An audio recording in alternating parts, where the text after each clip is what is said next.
Olá, essa é a minha mandala lunar e eu vou mostrar um pouquinho como eu faço. Vamos lá? Primeira coisa, você precisa de um compasso e dividir quantas linhas você precisar. No meu caso, eu preciso de 28 linhas, então eu dividi os 10 centímetros que eu tenho, do centro até o topo, em 28 linhas, que deu mais ou menos 0,37. Então eu fui fazendo as várias circunferências com esse tanto de centímetros. E depois eu dividi os 360 graus das circunferências em 28 dias, que é mais ou menos, em média, a quantidade de dias de um ciclo menstrual, que então deu 12,85 graus.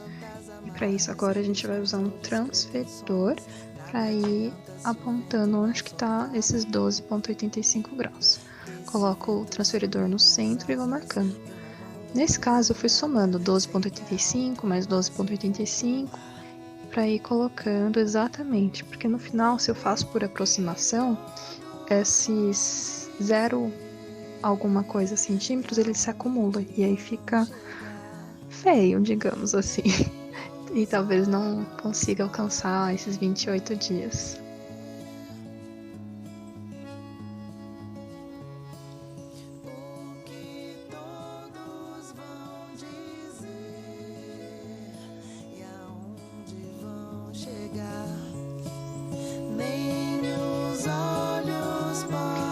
Vejam que lá no topo da folha eu também escrevi a que mês e ano se refere esse meu ciclo. Então, tá entre setembro e outubro de 2020.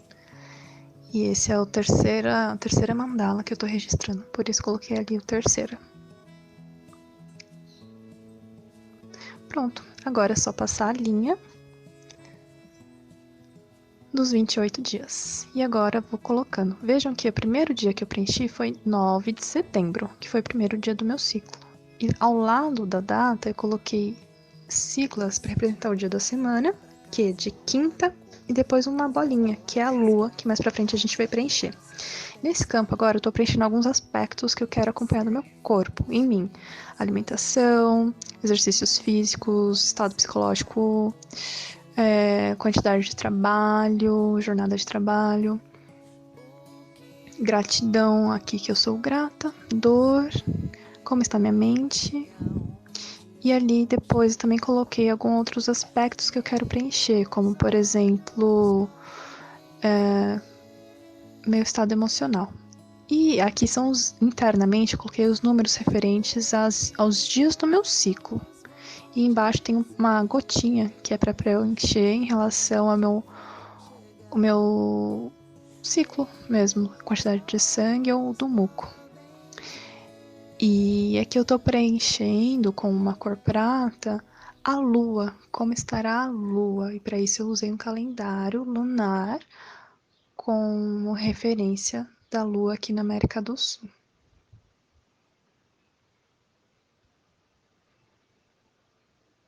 Então, lua cheia, minguante. Dá um pouquinho de trabalho, mas é legal você ir percebendo isso depois, as coincidências.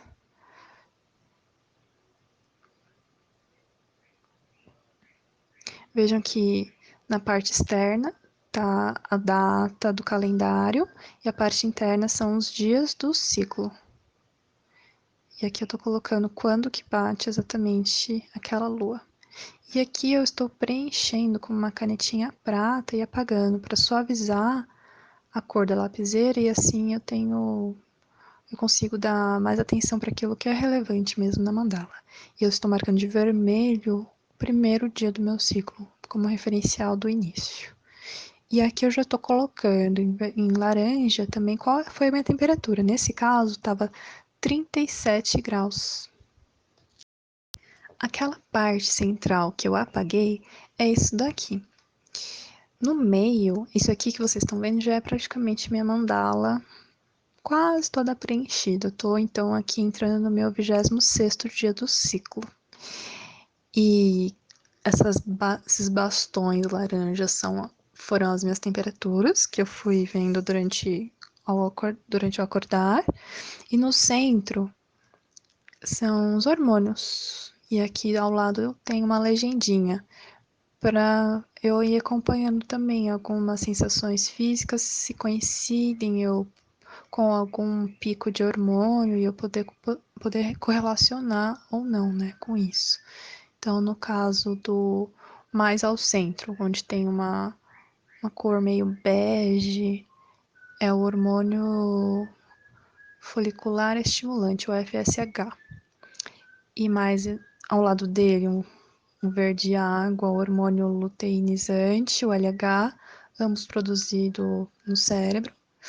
E depois tem a progesterona em rosa e em azul o estradiol, ambos produzidos pelo folículo.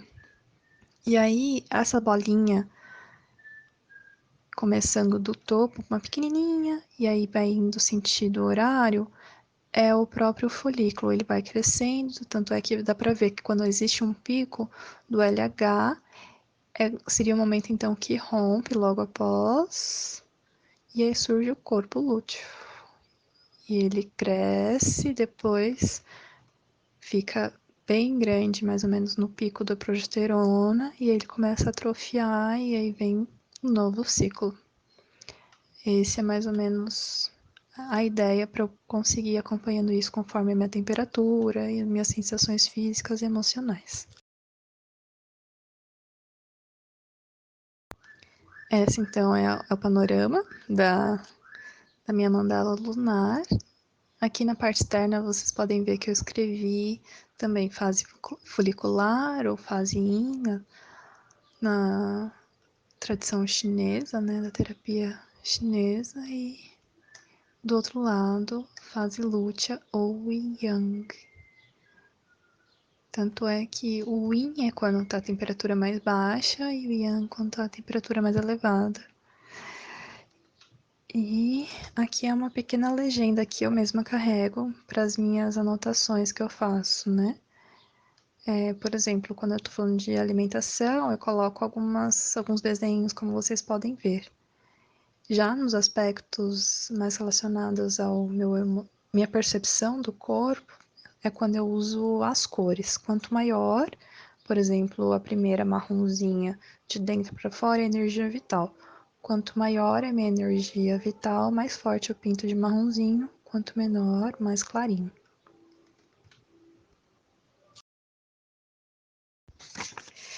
Então, basicamente, eu dividi em 5 blocos os aspectos que eu estou observando em mim, né?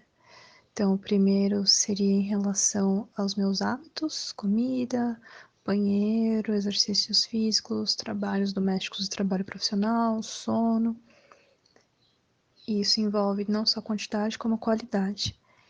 E depois, uma segunda parte seria em relação ao meu aspecto emocional, se eu estou feliz, triste, grata a quê, preenchida pelo quê, e qual foi a qualidade das minhas interações com as pessoas e com quem eu interagi.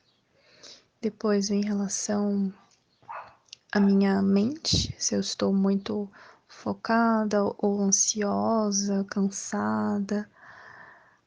E aspecto físico, em relação à dor, que tipo de dor, aonde, o que eu fiz para passar. Isso para mim é importante por causa da minha endometriose, né? Então, todos esses aspectos, eles estão conectados, né? Para qualquer pessoa, independente de ter endometriose ou não.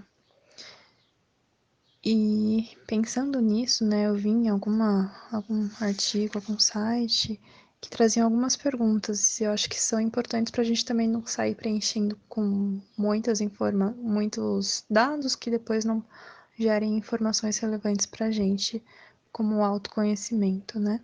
Então, vou falar aqui algumas que eu fui refletindo, que puderam me apoiar a definir quais critérios, quais dados eu queria coletar sobre mim mesma, como o que eu quero modificar na minha vida. Então, quais são esses hábitos que eu preciso modificar ou não? Qual é a qualidade que eu busco? Quem que eu sou hoje? O que eu devo deixar para trás? O que eu gosto, que eu quero levar para o próximo ciclo, quais são os meus desejos. E aí nisso, por fim, vocês podem ver que tem uma faixa intermediária entre as cores e os símbolos que representa o meu projeto pessoal. O que eu tenho feito para alcançar esse meu projeto pessoal. E aí eu escreveria. Nesse caso, vocês podem ver que a maior parte do tempo dos dias estão vazios. Mas, enfim, pelo menos eu deixei lá para eu não perder de vista, para eu saber aquilo que é importante para mim e tentar fazer alguma coisa por aquilo. E aí essa reflexão também apoia quando eu for começar um novo ciclo e preencher uma nova mandala. Bom, espero que possa apoiar você que está aí me ouvindo, que possa gerar autoconhecimento, autoconfiança, empoderamento, para te guiar para o caminho que você quer construir, que você deseja chegar. Forte abraço, beijos.